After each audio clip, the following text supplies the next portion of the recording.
जिस देश का प्रधानमंत्री ओबीसी हो, जिस देश के राज्य के 60% सीएम ओबीसी हो, जिस देश में 70% लोग ओबीसी समाज के हो, उस देश में ओबीसी की जनगणना नहीं हो रही है, जानवरों की जनगणना हो रही है और ओबीसी मनुष्य की जनगणना हो रही है। क्या लगा रखा है?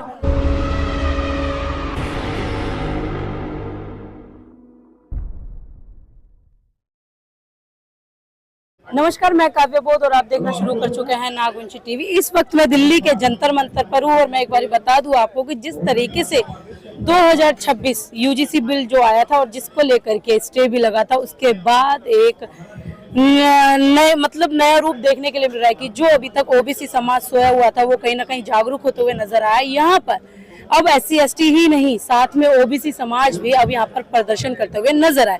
इन लोगों से बातचीत करेंगे कि यहाँ पर आने का इनका उद्देश्य क्या है। सर, पहले तो आप अपना परिचय दीजिए। मैं नीरज बोंडे हूँ, मैं ओबीसी महासंघ का कार्यकर्ता हूँ।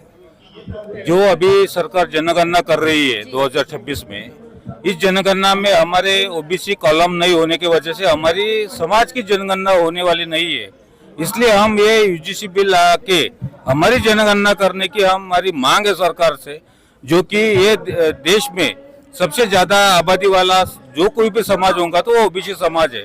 इसलिए सरकार से हमारी दरख्वास्त है कि कोई भी हालत में हमारा बिल पास करके हमारा कॉलम वहाँ पे आना चाहिए और हमारी जनगणना होना चाहिए, क्योंकि ताकत के हिसाब से जनगणना में जिस जात की ताकत ज्यादा रहेंगी उसको ज्यादा आरक्षण रहेगा। ये हमारी मांग है और ये हमारी मांग पूरी करने के लिए हम लोग यहाँ पे धरना आंदोलन कर रहे हैं।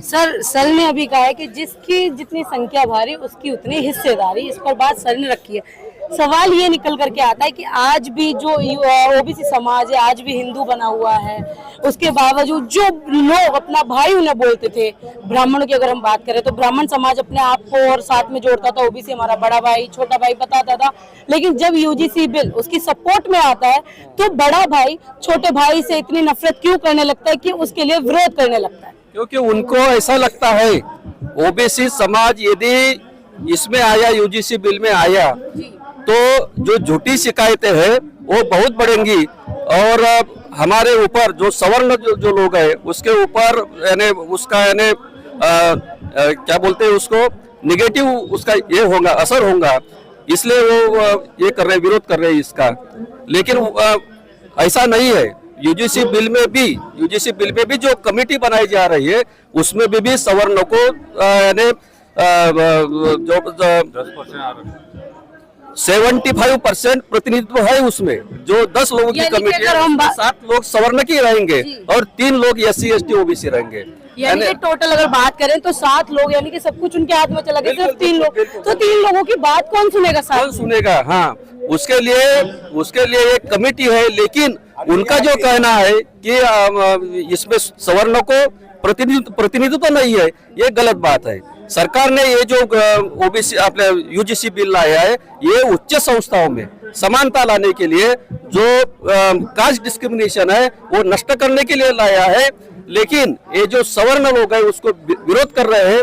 उनको लगता है यदि ये लोग इसमें आ गए और यदि ये बिल पास हो गया, 13 जनवरी को ये बिल पास हो गया था, लेकिन 19 जनवरी को हम सुप्रीम कोर्ट ने उसके ऊपर लेकिन तो ये जो SC ST OBC के लिए ये बिल लागू होना बहुत जरूरी है, क्योंकि जो उनका नुकसान हो रहा है कास्ट डिस्क्रिमिनेशन के अंडर में, वो नहीं होना चाहिए। इसके लिए ओबीसी समाज, SC ST समाज उसके साइड में है ये बिल के साइड। एक बात करें रिजर्वेशन की, अगर हम बात करें तो SC ST जो समाज है वही आज भी ओबीसी समाज के लिए सबसे ज्यादा आवाज उठाता है, अपने साथ उसे जोड़ना चाहता है। लेकिन आज भी सबसे ज्यादा शोषण जो ओबीसी समाज SC ST पर करता है, आज भी उनको दलित समझता है, अछूत समझता है, जबकि खुद पिछड़े समाज से ओबीसी समाज आता है। लेकिन आज जब यूजीसी बिल आया तो सबसे पहले लड़ाई यूजीसी में ओबीसी समाज की जो लड़ाई है SC ST ने लड़ी। आज आप लोग यहाँ पर कुछ लोग आए, तो क्या लगता है कि आप लोग अकेले यूजीसी बिल पास करवा पाएंगे, लागू करवा पाएंगे?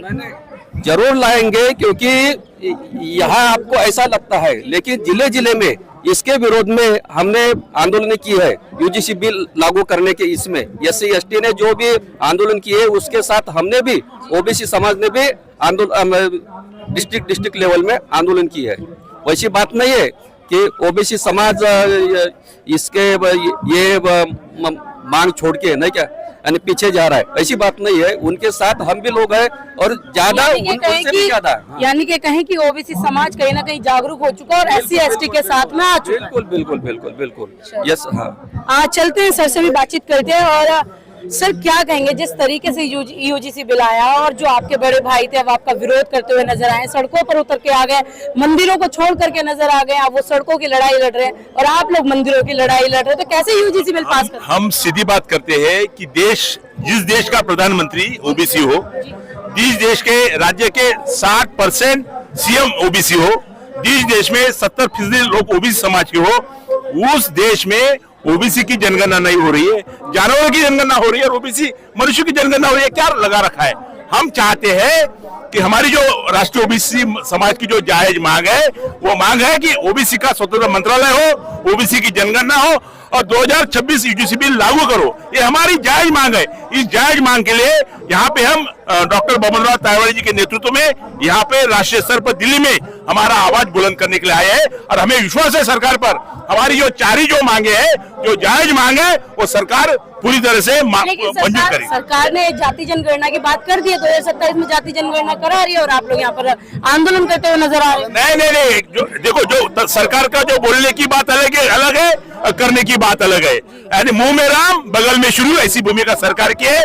इसलिए हम चाहते हैं कि हम पूरा देश का ओबीसी समाज जन आंदोलन करके हर स्टेट की राजधानी में और दिल्ली में हमारा ओबीसी समाज आगे बढ़ेगा और हमारी जायज जो मांगे पूरी करेगा। हमारा पूरा हमें विश्वास है।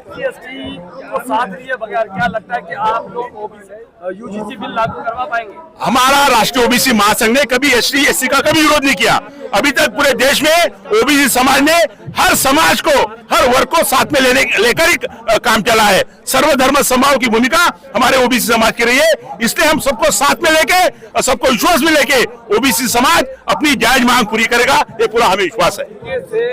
स्वर्ण वर्ग का कहना है कि सबसे ज्यादा जो ओबीसी है वो एससी एसटी पर शोषण करता है, यानी कि एट्रोसिटी करता है, और आप इल्जाम हमारे पे लगा देते हैं। इस पे क्या कहेंगे? ये बात पूरी गलत है, ऐसी बात नहीं है।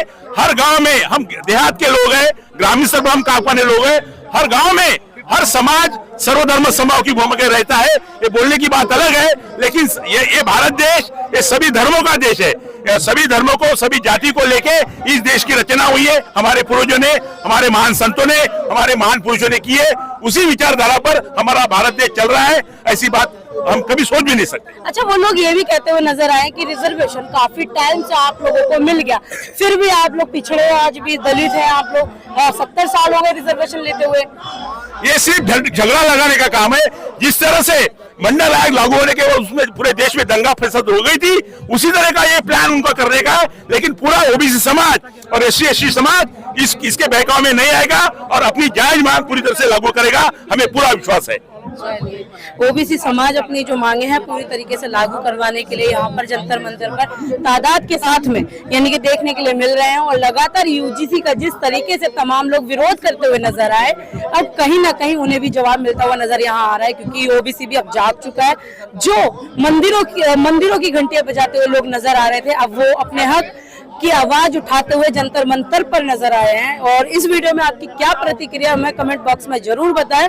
और यूजीसी बिल लागू हो उसके लिए आप जोरों शोरों से अपनी आवाज उठाएं, ताकि जो एससी एसटी ओबीसी अभी तक पीछे थे और जो उनके लिए विरोध किया जा रहा था या फिर सुप्रीम कोर्ट की तरफ से यूजीसी बिल पर स्टे लगी थी, वो स्टे ना लगकर अब इनके हक में भी फैसला आ सके। इसके लिए आप लोग इस वीडियो को ज्यादा से ज्यादा शेयर करें और तमाम जो बहुजन समाज के लोग इस वीडियो को देख रहे हैं वो अपने आंदोलन को जोरों शोरों से शुरू करें।